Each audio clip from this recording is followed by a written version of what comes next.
Welcome to A.U.M. Ask Us Marketing. I'm your host, Callie Fedesinko of Callie Collective, a digital marketing agency that builds relationships between financial advisors and their target audience through data-driven content, websites, and advertising.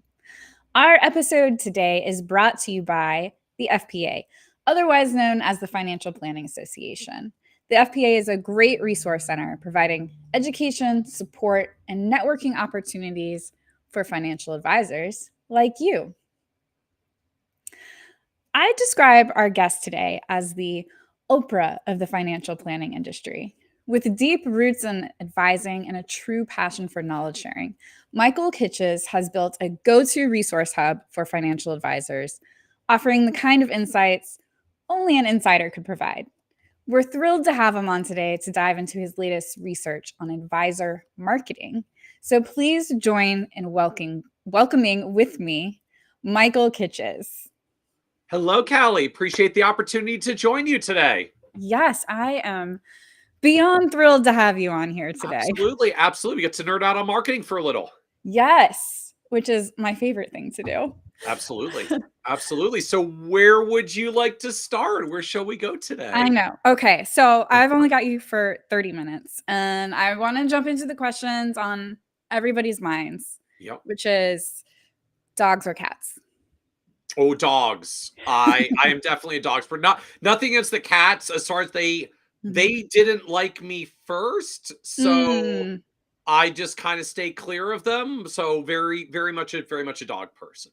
Okay. Do you have a dog at home? I do not, because of the sheer amount of travel, which would basically mean like I wouldn't have the dog. My children and my wife would have the dog that I would occasionally visit while I'm home, which seems a little bit unfair. So I live vicariously through my parents' dogs, which they're about 1.5 miles up the street from me. Oh, that's so perfect. I get my regular dog fix through them. The dog therapy. Yes. I need my weekly dog therapy. Yes. In all seriousness, though, let's talk about advisor marketing. Yeah. So you've put together this report, which for those watching, and I always point the wrong way. Let's see if I can do it here. If you scan this QR code, it will take you to Kitches's marketing report, which he pulled this year. Yep. So it's brand new. Yes. And this research report is based solely on survey answers from advisors, right? Correct. So we go directly out to the advisor community through our platform. There's about 60,000 that get our content emails, and so we go directly to them.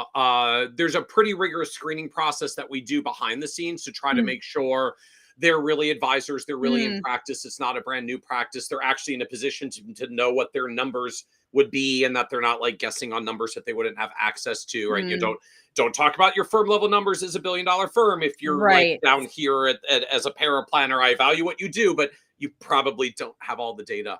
So we do a lot to try to screen down and make sure that we're getting good data out from advisors, and do a lot of trying to drill down to raw numbers of what they're actually doing and then calculate.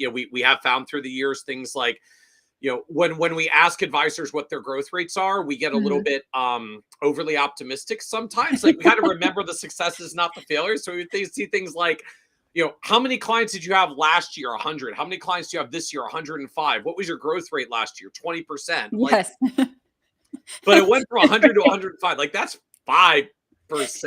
Like it's not really 20. So there's some things we do in the data from that end, just trying to get the best reckoning that we can of what's really going on. There's always some asterisks to survey level data, but we try really hard to make sure we're getting to the true underlying data and trends of what's going on, and have figured out some tricks over the years about how to ask questions to the advisor community so that we get more accurate data.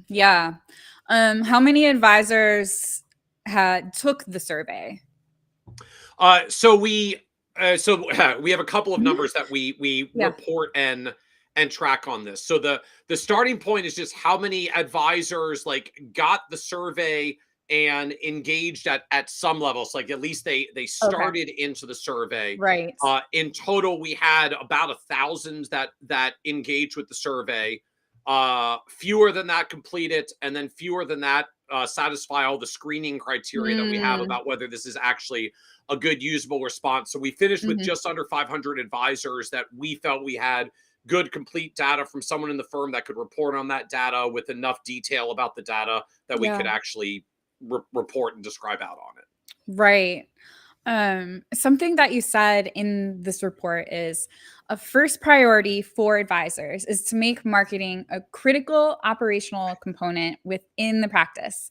Marketing can no longer be considered an optional function. And yes, I'm reading this if you're watching. I did not memorize it.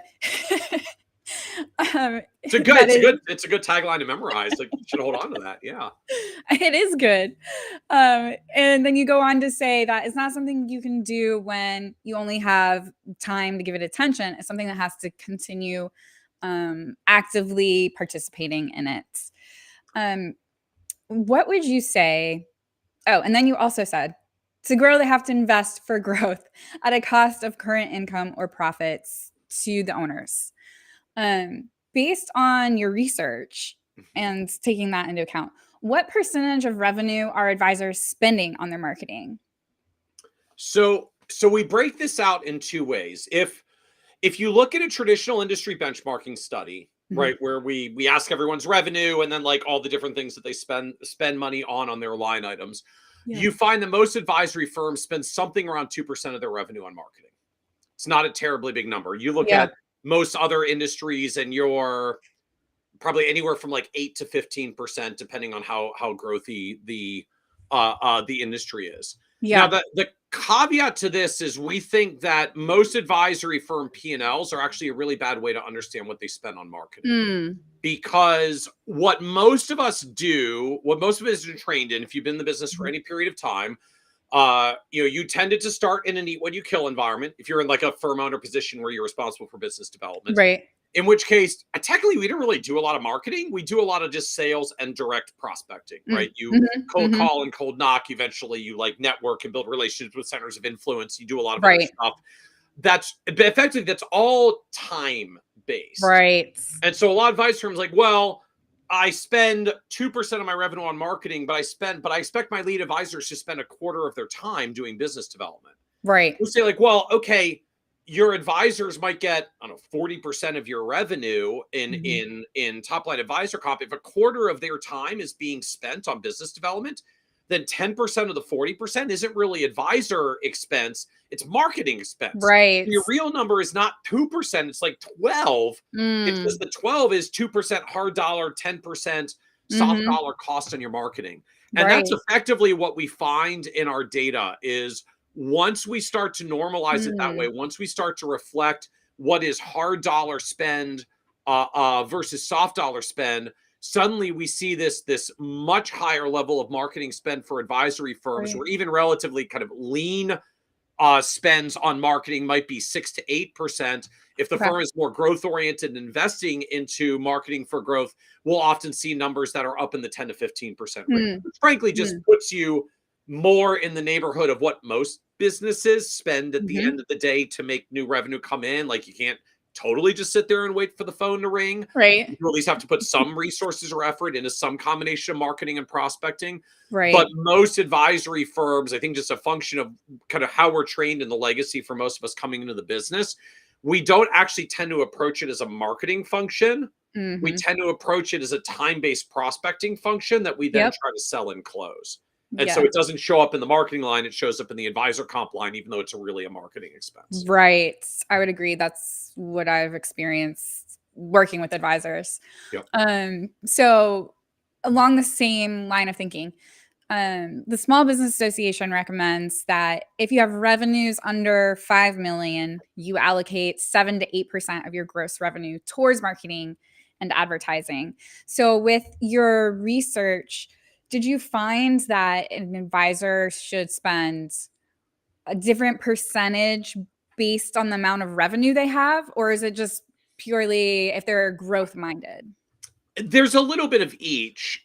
In the purest sense, look, when I get started on day one and I have Yeah. a lot of time and no clients, 100% of my 100% of my revenue is spent Mhm. on marketing. Right. because it's just me marketing. There's no one to provide client service. So we're like, I get my first client. Great. Like I serve one client and Right. that's like 2% of my time. And the other 98% of my time goes toward marketing, which basically Yeah. means 90% of my revenue is being reallocated towards marketing. Yeah. So when once you look at advisor time, you kind of get these like outlandishly high allocations of time spent on marketing in the early years. And I Mhm. wouldn't know like that's kind of by design of the industry. Because again, if you go Mhm. back to our roots, we were the salespeople for product companies, right? If you Yeah. go back to like the Right. wirehouse and insurance company days. So we were their salespeople, which Mhm. means their marketing expense was the cost of our time. In Mhm. which case, commissions is an awesome model from their perspective Right. because we spend a ton of marketing time that they don't have to pay us for if Yep. we don't get any business. They only pay for success. So Yeah. all their marketing spend was a variable expense based on our time where we gave it for free and then got rewarded if we closed the sale. Mhm. And so we would spend almost all of our time prospecting because we were their marketing expense. Mm. And a lot of us, Mhm. when we're running as solos, that's still functionally how we run within all the like feast famine cycles that go with that. I go do a bunch of prospecting, get a bunch of clients. Now I can't do any Mhm. marketing for 3 to Mhm. 6 months. Got to onboard all the clients. Then I get them all onboarded and things get steady state again. I go, oh, I got a lot of time in my schedule. I'm going to go market again. I go market again. And then like the Right. cycle begins. So as you mentioned earlier, like a lot of advisory firms struggle with the consistency of investing into marketing Mhm. because when we're running on our own, in particular, before we start building team around us, there's so much work to do in onboarding a new clients that it naturally leads to these like feast and famine cycles. Mm. And one of the key things to kind of stabilize the growth of an advisory firm in the Mhm. early years is try to figure out how we smooth that out. So sometimes we do it with managing flow. I'm going to have a Mhm. waiting list and I'm going to smooth out how many clients I take at a time. So I can always do Right. some marketing while I'm doing some client onboarding as well. Others will then say, okay, well, I need to hire a marketing person or at least out work with someone on an outsourced basis to Right. fill in the gaps so they do steady marketing. And if Mhm. they can smooth out the marketing, then I can smooth out the client onboarding and we can have a more steady business. So Yeah. moving from those feast famine cycles into a steadier state becomes one of the early investments that firms make. When we Do you look at think them we're going as they to size up, Yeah. most really do end out back to what you had said at the beginning, which is we kind of see like high single digits if I'm not aggressively trying to grow. And we see firms that might be spending 10, 15%, sometimes as much as about Mhm. 20% of revenue when they're fast growing and having success. Although ironically, we find it's more of a cycle of the firms that grow well tend to Mhm. spend more time on marketing because Mhm. it's working and they're getting a good Right. ROI. So like it's working. I'm making a lot of money. I'm Yeah. gonna do more of Right. it. And the firms that struggle with marketing, the numbers are lower and tend to stay lower because if you're not really feeling like you get a big ROI on the marketing, it's hard to spend more on it. Right. With the feast and famine, do you think we're going to see something fell at me? Do you think we're going to see a shift in going to like education? And this is a little off topic from marketing, Yeah. but everybody says fee only, but then it usually is like a percentage of what they're managing. It's not really a fee. Do you think it's going to go to sign up for my course and I'll teach you how to do the advising yourself so it can be As a steady? Because as a then business model, yes and no. You look there is a very real challenge in the business yeah. right now that we tend to work with more affluent clients and the more experience we got the more we tend to move up market. It's Mm, not unique. It kind of crops up for any professional services. If I'm when I get started as a doctor, I take any patient after 20 years, like I'm specialized in right. neurosurgery and I only work with people who have crazy brain problems because Yeah. I'm really good at that and I Yeah. get paid really well to do that. So there's a natural arc towards specialization, elevated tech expertise that tends to take you up market to more Mhm. complex clients or patients or customers in almost any type of professional services Right. business. And we suffer that as well. So there is a challenge there that just practically leaves a lot of the market behind who can't afford what we lift our minimum fees or our minimum assets up to. But the secondary challenge to me around these sort of broader based service models, right? Take my course, just engage with me for an hour or two at a time. Mhm. I see a lot of interest and excitement around group Yeah. oriented models, much Right. lower price point, but my time per hour is covered because I'm not charging you $300 an Right. hour. I'm running a group of 10 people that pay $30 to be in the room. And then suddenly my cost per person is much lower. The Right. challenge to this, ironically, I find ultimately comes back to apropos for the conversation today. Mhm. It's a marketing problem. Mhm. Mhm. Most firms, at the end of the day, like a half a dozen new clients is a pretty good year, and a dozen Mm. clients is a really big Yeah. growth year, Right. especially once you get out of the like the very, very Yeah. beginning where I'm taking like anybody who has a pulse. But like Exactly.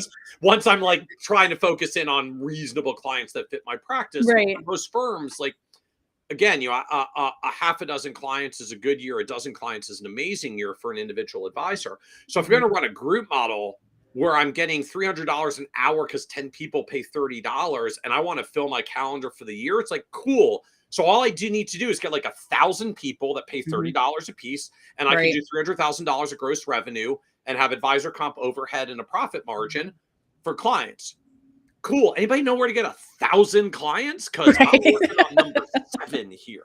And Exactly. and so we actually try to quantify this in our research, right? Mhm. Not something a lot of advisors look at, but I know not news to you or anyone from the marketing world. Right. Like you can think about this as a client acquisition cost. Mhm. Like what does it cost to acquire a client? When you put in like, Yep. right, take all the stuff I spent on marketing, the value of my time, the hard dollar costs, all that, like total marketing spend of time and Mhm. dollars divided by number of clients I got this year, and I can get to a client acquisition cost. And we routinely find as we do this study is that client acquisition costs are $3,000 to $4,000 per Mm. client Mm. for most advisors, Yeah. and it's slowly trending upwards as just Mm. the world gets more Right. competitive, and there's fewer unattached clients. So this is why so many of us send out with such a common minimum, right Mhm. around 250, three hundred Yep. thousand dollars, or like a $3,000 minimum fee. We Yep. don't calculate it directly, most advice I find, but it's almost exactly we set our minimums at the cost that it takes to get a client. So we're Hmm. basically break even the first year. I spent $3,000 of my time trying to get a client, Right. and I got a client that pays me a minimum of $3,000 a year. This is working. This is a Right. good client for me.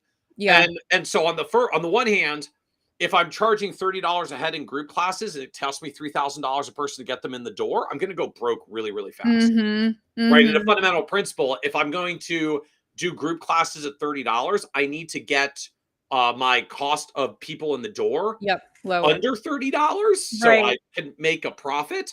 And nobody in the business knows how to get clients for less than $30 a head. Right. I mean, most of us we pay more than $30 a head for a lead with a very small single digit Very conversion true. rate on. I mean, even robo advisors fundamentally broke Yeah. not because they couldn't scale the ability to deliver portfolios, they couldn't Mhm. acquire clients Mm. at a low enough cost to justify a 25 basis point fee on a small account balance. Their a client Right. acquisition cost was more than they were going to get from the client in the entire lifetime over the next 5, 7, 10 years they were going to serve them. Yeah. So client acquisition costs become a huge blocking point for our ability to move down market. Mm. It's not whether we could find like cooler tech that would make it more efficient to serve clients. That's not the Mhm. blocking point. It's really never been the blocking point. It's a client acquisition cost Yeah. that buries us. It's the same reason why we find every time we do our research, hourly advisory firms tend to be very small. And it's nothing against the hourly model. Like I love the principle of the hourly model and sort of just the purity. I mean, not a good way of Right. getting paid for your time for every Mhm. hour that you serve. But if you're going to serve clients on an hourly basis and your average client only engages you for a few hours at a time, suddenly you need hundreds of new clients every year to make the Mhm. business work. Oh, and you can't spend any time marketing to them because you need to bill those hours to actual clients. Right. And so firms that run on the hourly basis get stuck in a world where like I'm making a couple $100 per client. It costs me one or two or $3,000 to get the client. And so Right. if Yeah. I'm under capacity, I can spend my free time getting clients, but Yeah. I can't grow and scale the business when it costs me more to get a client than I make off of the clients in the Is first. that 3,000 number just for that first year? Because, I mean, most clients are staying with the advisors for longer. Is the continued income from them being Well, considered? Well, absolutely. I mean, I think Yeah. what look, if at the end of the day I spent $3,000 to get $3,000 of my time and money and effort to get a client who pays me $3,000, like Right. I'm break even. Like I'm not growing and scaling anything. Right. The reason why the business works, and particularly why I think there's been so much growth to the AUM models, like yeah, I spent $3,000 up front in year one, and I get a Mhm. client who pays me $3,000 a year and I might have a 90, 95, 97% retention rate, which means they're going to stay 10, 20, 30 years. So I'm in for Right. $3,000 up front, but I could make $3,000 a year for 10 plus years. That's a really good ROI Yeah. over 10 years, with the caveat that I can only take so many at a time. Yeah. If I market too heavily, I'm like long-term profitable, short-term broke, right? So you have to Right. kind of navigate it's known as the J curve of profitability in any recurring revenue business. Mhm. And so there's still challenges to that. That means even firms that are growing well can only spend so much revenue on growth, because if it works, you have to do that bottleneck of first year service to clients, and you can grow broke if you actually bring on too many clients at once and can't afford to onboard them all, which I think is also why even growthy oriented firms only tend to grow so fast. It's not like technology. Hey, I Right. mean, a tech firm, this product's super, super awesome. Yeah. It went viral. I got 19,000 users in the Right. past hour. Like, you can do that in tech Yeah. because you hit a button, sign up, and you're onboarded with the software. It doesn't work in a service business, particularly one like Mhm. ours that's so front loaded, where all the work, not all the work, extra Most of work the work. happens in the Yeah. first year. So it's not how we tend to think about the business. I mean, most advisory firms are not calculating like their client acquisition costs, including their time and Right. the additional cost of first year service. But when we actually run numbers to it, it's Mhm. amazing how dead on they are at the end of the day. That most advisory firms, Yeah. they have minimums that cover at least the cost to acquire a client. And then when you add enough clients like that over time, right, by year 3, 4, 5, I've got all the clients from years 1, 2, 3 who are paying recurring revenue. And now my revenue base is lifting as I bring more incrementally in. And, it's awful in the Right. first 3 years. It gets decent in the next 3 or 4 years. It gets good in the 4 or 5 years after that. And somewhere after year 10 or 12, you're like, I can't believe how much money I make. It was god awful for the decade, but like, Mhm. this is Mhm. amazing now. And then you decide what you're going to do next with the business. Right, exactly. Um, okay, as we're coming to a close here, which I can't believe it's already been 25 minutes. Time flies. Um, your report said the exact composition of tactics advisors choose will and should vary based on their personal Yes. preferences and the other unique characteristics of their practices. So, my question would be, how do you recommend a firm should determine which tactic to employ? Because I mean, as your report goes into, there are several that you can invest Yeah. in. So I'd frame this a little bit differently. Say it depends Yeah. a little bit on the nature of the advisor or the firm overall. So I'll kind of put this into 3 groups. Yeah. The first is I'm an individual advisor building my practice. Mhm. I'm a solo, maybe I'm on a platform, but like my book of clients, I'm doing my thing for me, and I'm trying to figure out what to do. Right. To me, this comes first and foremost to this is your like personal SWOT analysis, if you will. Like, Mm. what are Mhm. you good at? Right. I mean, Mhm. I talked to an advisor a couple of weeks ago. He's like, you've had such success in blogging. Should I blog? I'm like, Mhm. well, do you like writing? No, I don't really like it.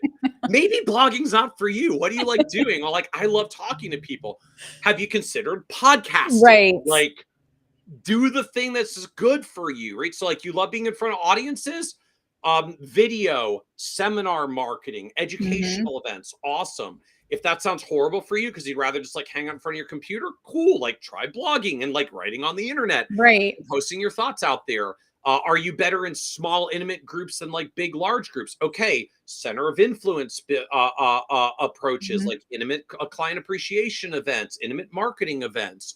So pick the thing that fits your style. And part of why we try to publish like the big old tactic list of what we look Yeah. at in our research. One of the striking things that we find is there is not a particularly material difference Mm. in like return outcomes and client acquisition costs across Mhm. almost any of the tactics that are out there.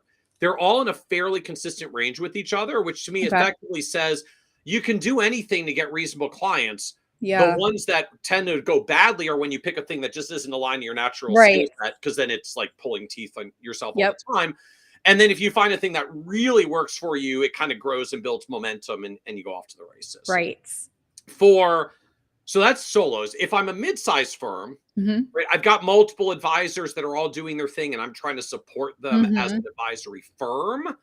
we tend to find a lot of sort of centralized resources to Mhm. support multiple tactics. Got So, it. hey, we'll have a team that supports on contacts. So Bob can do the podcast he likes to do, and Jeff Mm. can do the writing that he likes to do, and Sheila can Mhm. do the center of influence marketing that she's really awesome at. And I see a lot of firms that are building what essentially are personal marketing plans for each of their advisors, right? Trying to do this Mm. down to each of the Right. advisors, and then figuring out, okay, where are their advisor commonalities where we as a firm can support them centrally. Like, I can make the Mhm. marketing collateral, I can support them on the marketing plan, maybe I can like centralize some of the content production or compliance oversight to try to make this more Mhm. efficient. When we look at the really big firms, we Define actually really see big. different stuff starting to emerge. Yeah. The big firms we're finding are increasingly going one of two places. Mhm. They're picking stuff that has a really long tail of upside. So in general, some kind of content marketing thing, Mm. blogs, podcasts, because they're looking at this and saying, like, if I can be the next Rick Edelman, Dave Ramsey, Susie Orman, like whatever it is, and Right. build like a giant audience, we could Right. feed 1, 3, 5, 10, 20, 50, 100 advisors from one big centralized marketing platform. Right.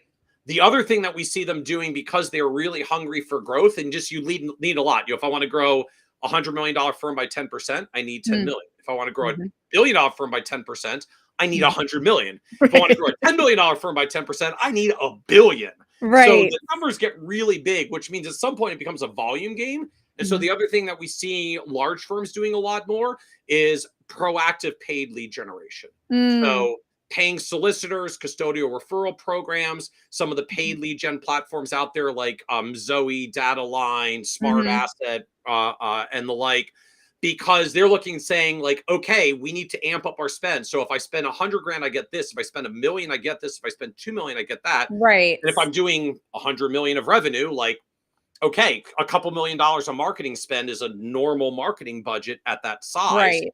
and they can measure the flow very directly. And what would So you we only define? tend to see those cropping up in either really Yeah. big firms or individual advisors that just say, I hate doing any of the stuff outbound. I just Mhm. want to make inbound flow happen, and I'll do the chase. Right. And what would you define as a really big firm? Like, are we talking? Where we see this kind of Mhm. very centralized marketing showing up, I would say Yeah. north of 5 billion. So what we Okay. see in general, uh, you lots of advisors can grow to 1 or 200 million if Mhm. they can have some function to accumulate clients and they kind of steadily drift up market over time. Mhm. You put 2 or 3 advisors together in a partnership, and we can generate 3 to 500 million dollars Mhm. because we're each Mhm. bringing in 10, 20 a piece times 10, 20 years. You put Right. market growth on that, you get to a billion. And so Yeah. a lot of billion-dollar firms are 2 or 3 partners that could do 10 to Mhm. 30 million a piece that did it for 10 or 20 years, and the math Mhm. of compounding added up. Mhm. A billion to 2 billion gets really hard though, Yeah. because now you're a billion. So 3% withdrawals from clients and 3% attrition means $60 million goes out the door every year. So when Mm. the three founders bring in 20 million apiece, they're treading water. Right.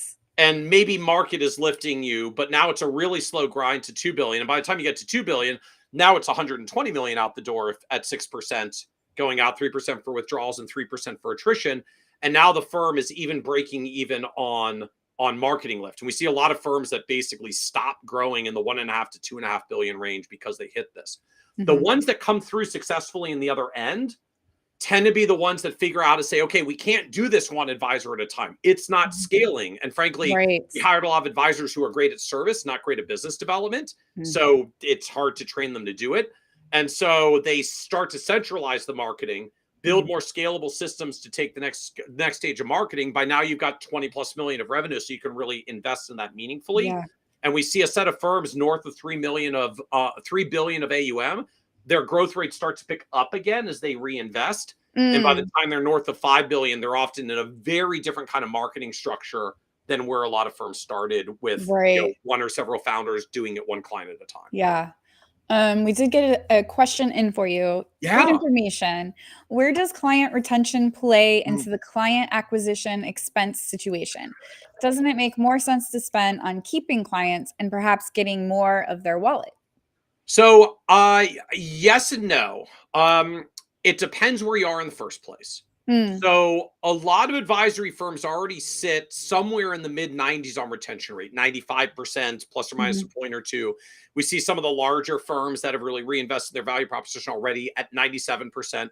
So when I'm at 97%, my average client tenure is 30 years. Mm. Making my retention better so the average client stays 35 years instead of 30 is not Mhm. really terribly impactful in the grand scheme of things. And frankly, you can only make that number go so far because at some point you just get problems like death that are Right. really hard to retain through. Yeah. So yes, if your retention rates are low, and low by industry standards probably closer to 90, Mhm. uh, you may have opportunity for reinvesting in a retention. But there are very much diminishing returns, Mm. and a lot of advisors that have a fairly strong value proposition around their advisory work already have retention rates so high, it's very difficult to justify investing more there. Certainly, we want to keep what we have. We don't want to undermine quality to clients. Right. Frankly, everybody's kind of lifting up services these days, so there's some level of reinvestment you have to make to keep pace. Yeah. But when your retention rates are already in the mid to high 90s, there's a lot of diminishing returns on reinvesting into retention versus acquisition. I think it's just a function of these are such high retention businesses already by and large when you've got a holistic advice value proposition with financial planning for clients that have enough complexity that they want an advisor to delegate to handle it all, and they trust you and have built a Yeah. relationship with you. It's such high retention that look, I'm all for let's make sure our clients are getting our full value, but there is such thing actually as over servicing. Mm. And we see more problems these days with advisory firms that do too much for their clients and undermine their profitability Mm. than firms doing too little and have this like torrential outpour of clients with horrible retention rate. Right, right. Interesting. Um, this wasn't, but what about children? Like the client's children? Um, would you consider that as part of the marketing budget if you're trying to retain the family? If you're making efforts to retain the family, yes. Yeah. The hard reality that I would put to that though is again, if you're going to look at this from a pure advisory perspective, Mhm. it's really not a great deal Mm. to pursue them, in part because only so many of your clients die and leave assets down the tree anyways. So Mhm. you're spending a lot of resources to build out an entire offering and capability to work with younger clients because what Mm. 0.5% of your clients die in any particular year and Right, leave money down to future generations who may or may not keep you at the end of the day because you're also just mom and dad's right. advisor or grandma and grandpa's advisor, and Yeah, like I just kind of want to do my own thing and make my own way in the world. And yeah. for a lot of advisory firms, money tends to spread out when it goes down to the tree. So like my best case scenario is I go from $1 million clients to four $250,000 clients who are not in my sweet spot, not looking for the kinds of things I do because I'm focused on retirees and they're 30 Mm. years younger. Mhm. And I'm hoping to build a relationship and retain them. And I'm not marketing more to retirees because I'm marketing to them instead so I Mhm. can get clients with 4x the work in 1/4 of the revenue per client. Right, And right. it just doesn't math well. Like I wish it did. I wish that wasn't the Yeah. business reality, but most advisory firms would do far better to take their marketing dollars and just find Mhm. another retiree Mm. because we're not running out of them Yeah, than taking their existing retirees and trying to make a young client service that they hope their kids are going to stay around for, even though right, you're really clearly a firm that's focused on retirees. And the truth right. is, they're often not going to stay anyways, unless you're in a family office. You just literally work with like a whole family generation that has $100 million in the family. That's Right, a little right. bit different. Got it. All right, that was our last question for you. All right. Uh, unless Awesome. somebody else puts one in the chat, which I'm not seeing any come through at the All right. moment, but there is a delay, so they'll probably ask as it's ending Yeah, on it'll my stream side. in right as we're winding down. Yep. I appreciate so much all the time and the knowledge that you've shared with us today. Absolutely. Uh, Absolutely. My pleasure. My pleasure. Thank you so much, Callie. Appreciate the yes, opportunity to join. thank you. Very much appreciated.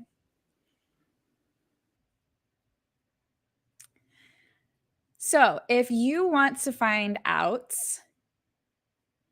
if your marketing is hitting the mark, use our marketing scorecard, which you can scan at either one of these QR codes. Take our quick 2-minute survey, and you will find out how you score. And then join us not next week, But in 2 weeks, because next week is Veterans Day, but in 2 weeks, we'll be talking with Laura Garfield from Idea Decanter about how you can become a finfluencer. So join us then, as always, at noon.